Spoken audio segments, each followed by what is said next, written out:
Salutations, everybody! Welcome back to another Total Warhammer 3 guide. I'm Lord Foreman, and today we're going over 10 tips to play the Chaos Dwarfs better. Tip 1.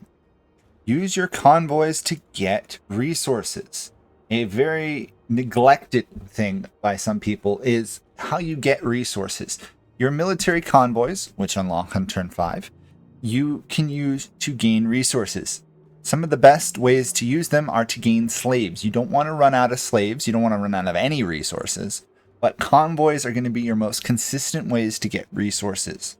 If you're not mass conquering, you need to use convoys. Do not neglect them. Always try to have one running at all times to get you whatever resource you're going to run out of in like 10 turns. There's a time lapse between when you launch it and when you gain the benefit. Think about it. But make sure you use your convoys, otherwise they will play very difficult to the Chaos Dwarfs. Tip 2. Public order buildings are needed. Yes, you actually need some public order buildings as this faction. They are a very strong faction, but because they have this labor population, you're going to have some public order issues. Thankfully, your patrol routes here, as you build them up, stack with each other so you get control in adjacent provinces. Now, sometimes you want revolts so that you can crush them for money, slaves, and other resources. But the reality is, at some point, you don't want revolts anymore. And you definitely need to build public order buildings. You're right up there with the High Elves in terms of having public order problems if you don't build public order buildings. So just build them. Yes, it's a waste of a build slot for some people. But the reality is, not only do they help you with control, but they allow your armies to shoot across your territory up to 20% faster. Build them, use them, make sure when you expand, you put them in neighboring areas so that their effects overlap and stack. Tip 3, make sure to always have full armies. Outside of your starting army in turn, you should be full strength in your armies. You have access to both goblin laborers and orc laborers, which are amazingly dirt cheap units you can recruit basically everywhere. Make sure you have a full army. They're terrible units, but just like the Skaven and to some degree the Beastmen, every single unit you bring to the battle can serve a purpose, whether killing another unit or distracting them so your stronger units can kill them. Also, they're expendable. You should always have a full army wherever possible. You can function without them, but there's no reason not to have a full army. It's a mistake a lot of people do. They don't want to raise cheap units. Raise the cheap units, take the small cost. I mean, this is a maintenance cost of 37. It is not much. Make sure to have a full army and make sure to use them. Tip 4. Your dwarf units are very, very strong, but they are limited. You have a cap for them that you do need to upgrade and get more of before you can recruit more of them. So your solution, rather than just using the cheap units I advocated in the last tip, if you don't want to, is you can raise Hobgoblin units. Hobgoblin units are slightly better. I don't actually have a building to show you. Here we go. Hobgoblin units. These are actually more tier 2 infantry units than just tier 1. They are pretty decent at what they do, which is fill up the difference between your really cheap units and your dwarf units. They can carry your armies mid to late game, so until you get capacity built up, use your Hobgoblins. The dwarves are limited. That is your solution. Also increase your capacity of dwarves when you can, but that's kind of obvious. Tip 5. Bull centaurs are amazing cavalry. So the Chaos Dwarfs are a very slow faction. They don't move around the battlefield with any great speed, specifically also because they're heavily armored on top of being dwarfs. But you have access to this bull centaur line of units here. Outside of the Hobgoblin runs. Bull centaurs are worth more than their stats would indicate. I find that I can use them in almost any circumstance as cav units, and they will make up the difference of speed. And they're also really good at flanking, so you can kind of do a little hammer anvils, dwarves are your front line, bull centaurs flank and do damage. It's a very powerful combination. So even though you only have 5 or 6 cavalry units, use the bull centaurs. They're really good. Tip 6. Use your artillery. The Chaos Dwarfs have a deep artillery line. Make sure to use the artillery to force the enemies to attack you. The Chaos Dwarves are a more defensive faction than most. Not as much as the actual full dwarves, the normal non-chaos dwarves. But you should still use the artillery to force the enemies to come to you on your terms rather than attacking into them.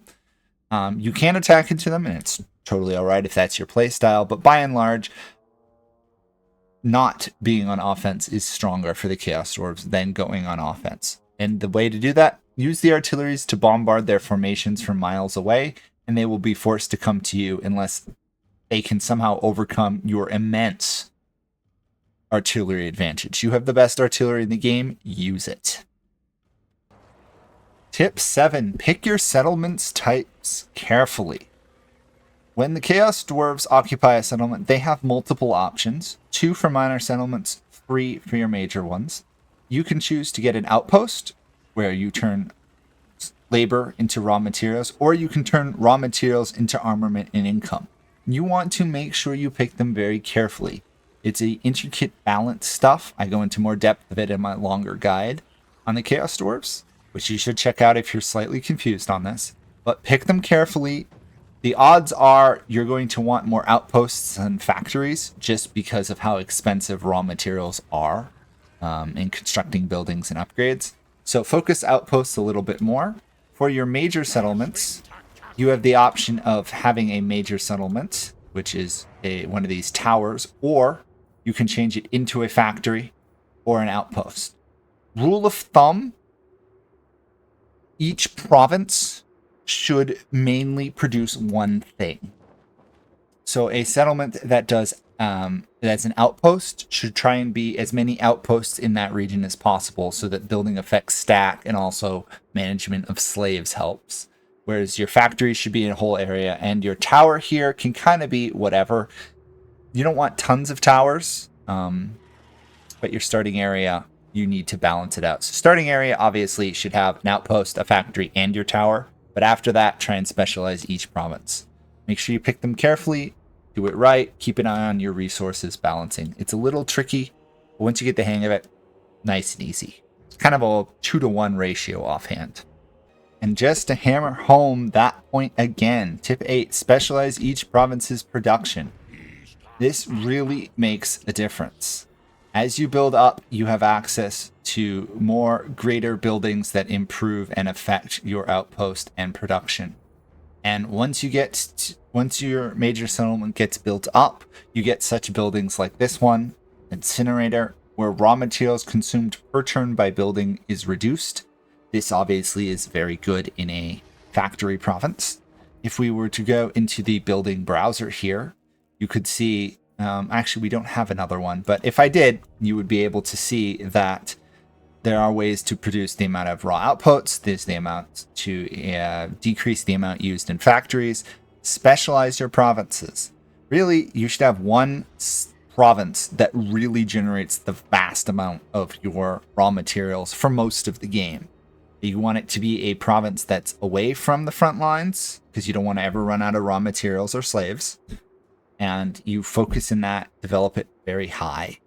The Chaos Dwarfs play very tall rather than wide.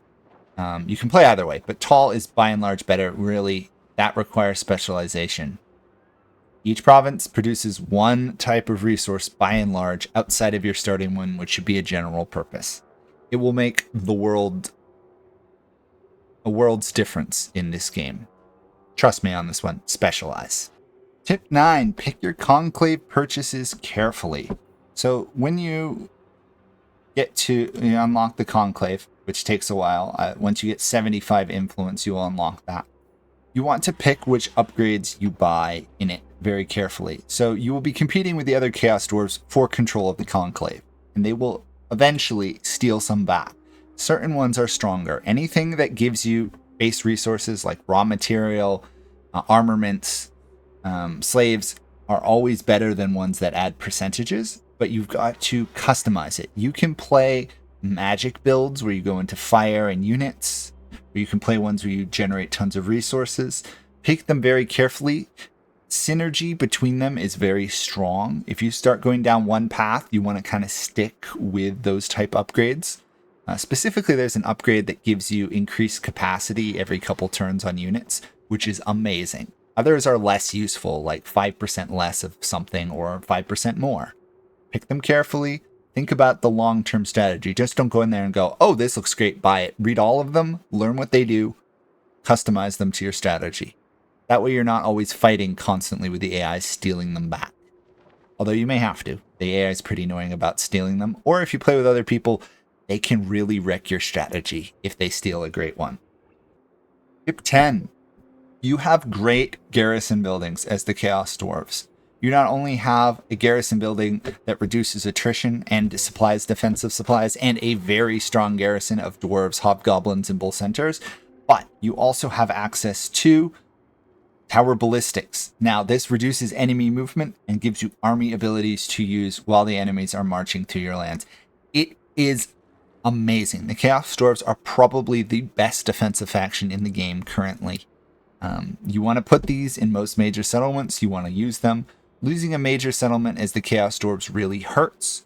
Although you can rebuild relatively quickly, your buildings and stuff are expensive. So defend your capital settlements as much as you can. Minor settlements, less important. The garrison buildings in them are pretty awful, so don't even bother. But in your capital settlements, they are amazing. Build them, use them. A fully upgraded garrison of the Chaos Dwarfs can usually beat an invading army on its own. If you have a Chaos Dwarf army in it, it could take 2 or 3 armies to take that settlement. It is amazing.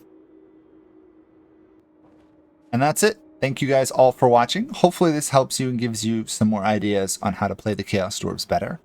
Unfortunately, they are very complex factions, so I couldn't get too in-depth on these tips. If you did enjoy this and you want to see more, or you just want to understand what I'm talking about, go watch my long guide on the Chaos Dwarfs. It's, I think, over an hour, but it will explain all the mechanics in depth, and most of these tips will appear there. This is just a short version for you who want to watch like a 10-15 minute video and play better. Anyhow, thanks for watching. Hope you enjoyed it. Like, comment, subscribe, you know, all those great stuff, or leave your own tips below, and I'll see you guys all in another video. Bye for now.